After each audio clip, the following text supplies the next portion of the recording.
সফলতা তাদের কাছে আসে যারা চেষ্টা করতে কখনো পিছুপা হয় না। আজকের পরিশ্রম আগামী দিনের সাফল্যের বীজ। স্বপ্ন দেখা সহজ, কিন্তু সেই স্বপ্নকে বাস্তবিত করতে কঠোর পরিশ্রমের প্রয়োজন। আসসালামু আলাইকুম ভিউয়ার্স, লাইফস্টাইল ব্লগ থেকে আপনাদের সবাইকে স্বাগতম। তো নতুন একটি দিনের নতুন একটি ঘুরে আপনাদের মাঝে নিয়ে আসলাম একটি নতুন ভিডিও। তো ভিডিওটি আমি একটু 2-3 দিনে সাজিয়েছি, যেহেতু আজকে আমার কোনো রান্না বান্না ঘর গুছানো কোনো কাজ নাই, সবই সম্পূর্ণ আমার মেয়েকে নিয়ে আর আমার মেয়ের ড্রয়িং ক্লাসগুলো নিয়ে। এটা হয়েছিল ওর স্কুলের প্রধান সাময়িকের ড্রয়িং স্কুলের পরীক্ষা হয়েছিল, তো আপনাদের সাথে একটু শেয়ার করে নিলাম আর ভাবলাম স্মৃতি হয়ে হয়তো থাকবে। আর আমার মেয়ের ড্রয়িংগুলো আসলে আমার অনেক ভালো লাগে ও যখন করে, আর তাই আমি সবসময় চেষ্টা করি একটু ক্যামেরা বন্দি করে রাখতে। তো এটা আসলে আমিও একটা জায়গা থেকে সংগ্রহ করছি ভিডিওগুলোটা, তো তাই আপনাদের সাথে একটু শেয়ার করে নিলাম। এখানে সবাই পরীক্ষা দিতেছে, সবাই ড্রয়িং পরীক্ষা, অনেকে ভালো সুন্দরভাবে আঁকতেছে। আর এদিকে আমার মেয়েরও, তো আমার মেয়ের সিটটা একবার পিছনে। তো যাই হোক, ওর এক্সাম দিতেছে আর এক্সাম ভালো হয়েছে, তবে 50 মধ্যে 3টা মার্ক কাটা গেছে। 2-3 মার্ক কাটাতে আমার অনেক কষ্ট লাগছে, কিছু বলার নাই।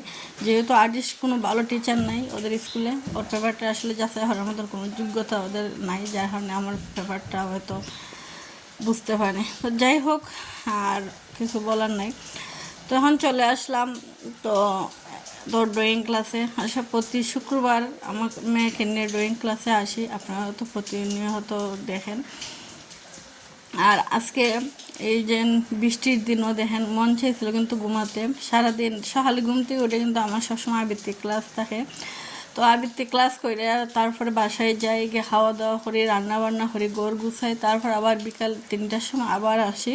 তাও ধরেন 20 মিনিট হাঁটা লাগে। তো গাড়িতে আসলে 10 টাকা 10 টাকা 20 টাকা গাড়িওয়ালা এরকম যায়, তো অনেক দূর আবার আসা লাগে। তো অনেক পরিশ্রম করতে হয়, আল্লাহ জানি না আমার সফলতা একদিন হয়তো মুখ দেখাবেন। আর একটু একটু করে আমার মেয়ে একটু এগিয়ে যাইতেছে, আমি দেখতেছি ওর সম্ভাবনা আছে, আমারও কষ্টের ফল একদিন হয়তো আমি পাবো।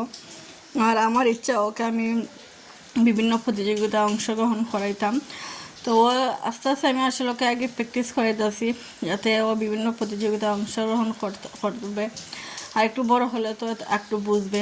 তো আসলে এটা একদিনে আমার সৃষ্টি হয়নি, ছোটোবেলাতে ওর খুবই আগ্রহ ছিল, আঁকাআঁকি করতো, প্রচুর আঁকাআঁকি করতো। যখন আমি ওরকে একটা নতুন স্কুল ভর্তি হচ্ছিলাম, সেখানে একজন আর্ট টিচার আসলো।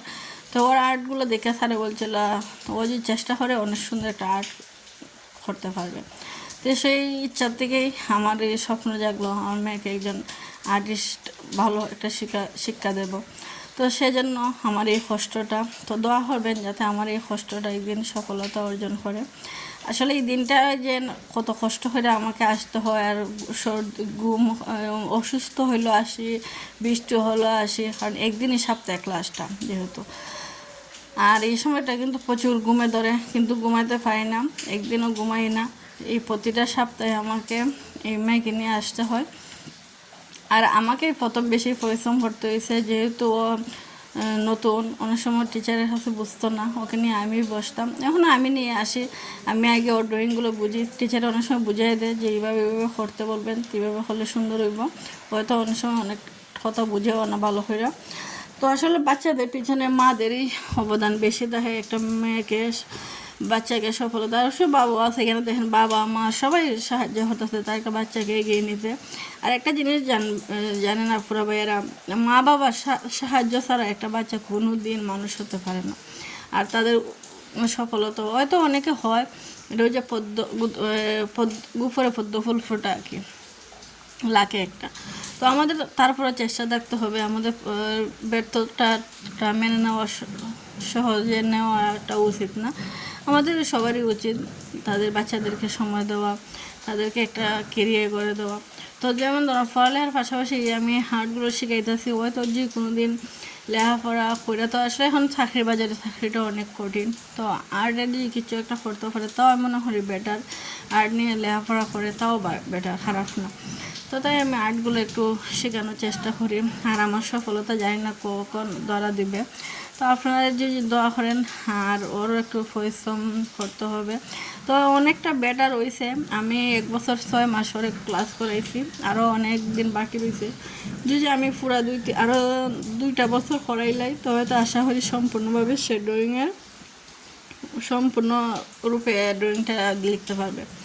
আর একজন আর্টিস্টের কাছে ড্রয়িংগুলো কিন্তু যখন উপস্থাপনা করা হবে তখন তার বাস্তব এই যে একবারে মানে রিয়েল ফুটানোটা প্রয়োজন খুব বেশি। তো হয়তো এগুলো এখনও তার ব্রেনে ঢুকছে না, আস্তে আস্তে ঢুকাইতে হইব।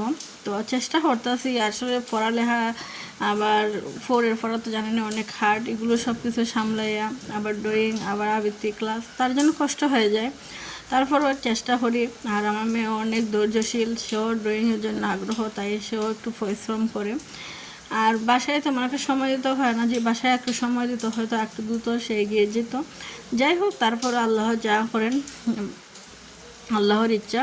আমি তেমন একটা ড্রয়িং পারি না, যার কারণে আমি সময় দিতে পারি না।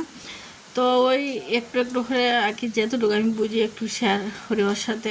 তো এখানে বাসায় চলে আসলাম, এটা পরের দিন দুপুরবেলা ওর ফ্রেন্ডের সাথে ওর ড্রয়িং করতেছে। ওর ড্রয়িংটা একা করে না, তাই ভাবলাম ওর ফ্রেন্ডের সাথে একটু করলে হয়তো করা হবে, তাই ওদের সাথে একটু ড্রয়িং করতেছে। আর আপুরা ভাইয়েরা আপনারা কমেন্ট করবেন আমার মেয়ের ড্রয়িংগুলো কীরকম হয়েছে, আর ভবিষ্যতে ও কি পারবে আমার স্বপ্ন পূরণ করতে।